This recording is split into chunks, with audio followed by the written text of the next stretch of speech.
If you are considering getting the DJI FPV drone in 2023, there are some issues you need to be aware of going into it.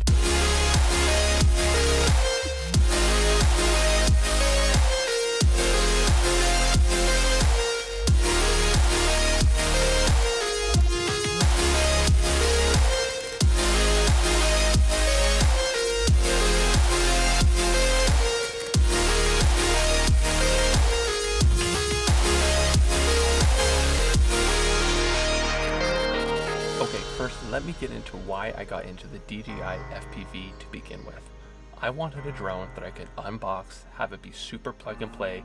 I didn't want to have to worry about adjusting for channels, worrying about voltages, how to balance LiPo batteries, and all of the other really complicated stuff that goes into owning a custom FPV drone. I wanted to make sure it was charged, take it out, and fly it. That was it.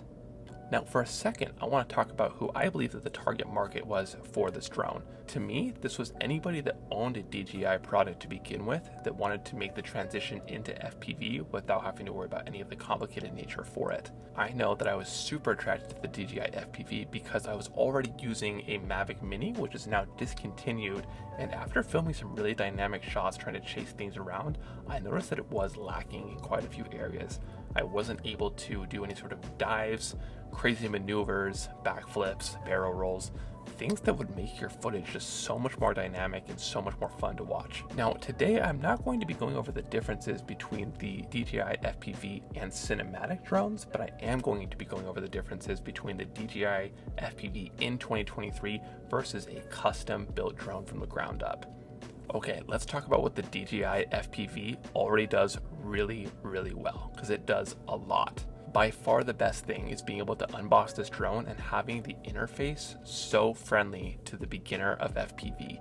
The battery compartment just makes sense. If you wreck a prop while you're out flying, it is super easy to replace. You just pull off the old one, put on the new. There's no need for any sort of tools or anything like that. You've got obstacle avoidance, so if you're not ready to go into full manual mode yet, you do have the ability to go into normal mode and have obstacle avoidance, as well as return to home features that some custom FPV drones just simply lack. Not to mention there is no assembly required. You just pull it out of the box, make sure it's charged, and take it for a spin. Now let's talk about the DJI FPV goggles version 2 and how they stack up against the rest of the goggles on the market. I firmly believe that this pair of goggles is the standard of the industry when it comes to digital FPV and the level of immersion that it gives the person that's wearing them. Everything that you're seeing in real time is buttery smooth. You've got all kinds of information displayed on the sides of the screen for you so that you have that information at a quick reference. Not to mention the ability that the controller, the goggles, and the drone has to talk to each other is just unparalleled. I can't tell you how handy it's been when my drone loses signal completely and it automatically returns to where it takes off. That is so big. The DJI FPV is undisputably the best beginner FPV drone that there is on the market. Now I'm gonna have to get into the areas now where I do feel that the DJI FPV does fall very short.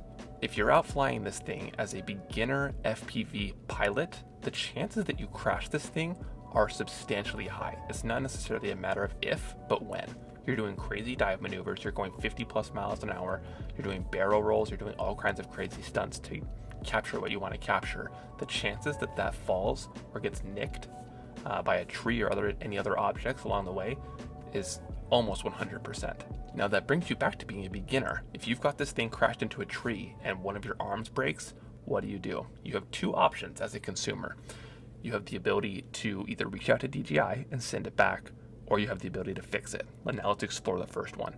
I was the type of person that didn't want to have it fixed by myself, and so I sent it to DJI without care refresh. Now, I ran over the drone in my last video, and that's what I'm referring to, so almost every single part on the drone was broken.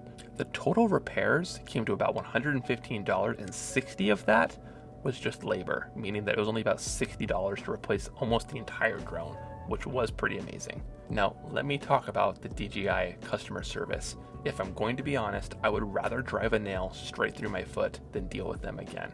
There were constantly delays and they never had answers for me whenever I would check up on an update. They'd let me know to check up in a certain time frame and I would check back up and they didn't have any new information for me. This happened a few times actually. Now, after about a month, I did get the drone back, But as a YouTuber, you're constantly using your drones for aerial photography and aerial videography. So I was at a huge loss for a month on how to get the aerial footage that I wanted to. Now let's go down the second pathway that I was talking about, fixing it yourself. This brings you back to being a new person with FPV and the type of problems that you probably wanted to avoid if you're anything like me.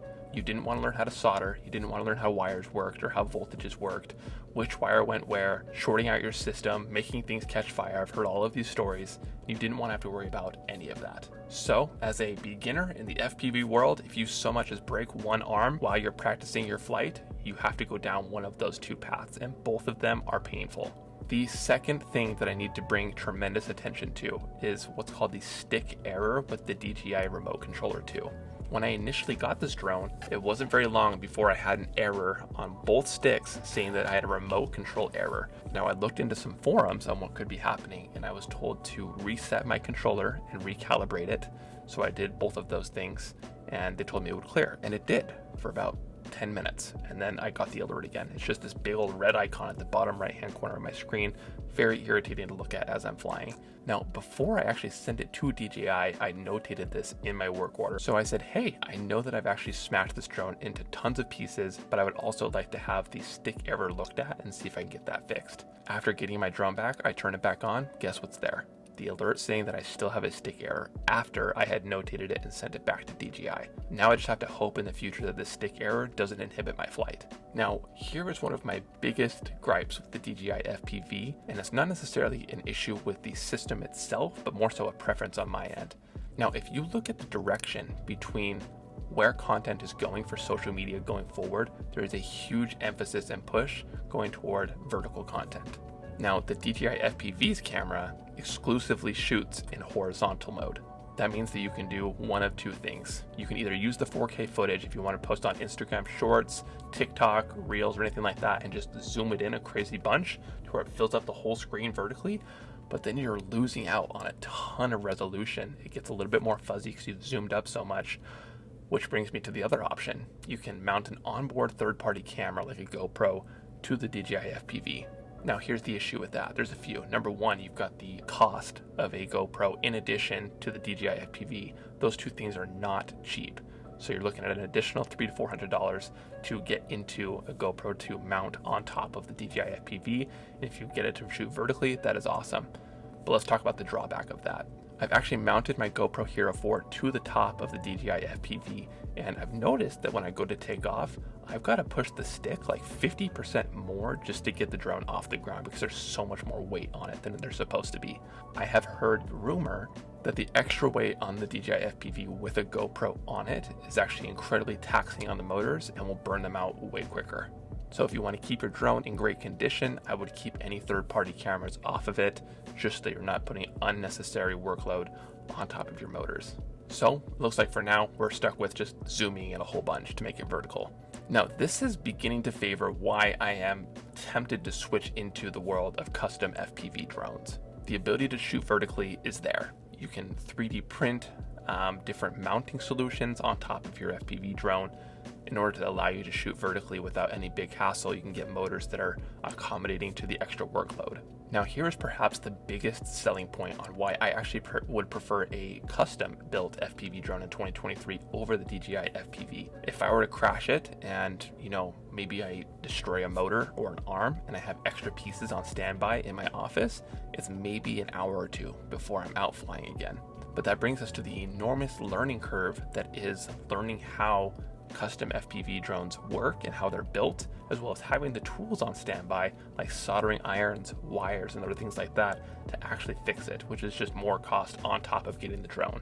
But if we are all in the spirit of learning new things, such as going from cinematic drones to FPV, there's already a learning curve behind learning FPV. We might as well use that same mindset and say, hey, you know what, if I'm going to learn FPV, I'm going to learn how to build them as well. Because that way you can take care of yourself when issues like this arise. Now let's talk about how the DJI FPV stacks up against its main competitor, the DJI Avata. In my eyes, the biggest differences between the two drones is the fact that the Avata goes about 20 to 30 miles an hour slower than the FPV does, but it does have prop guards, which makes it a lot safer in a crash. For my personal application, I don't see a need to go over about 50 miles an hour. It's actually really hard to control once you get to that speed anyway, so I don't have the use, but if you have that use, it may be something to consider. With the Avata though, you still run into the same issue. If you crash it, you've either got to fix it yourself and figure out how that's done, or send it back to probably a month between you sending your drone back and actually getting it back into your hands ready to fly.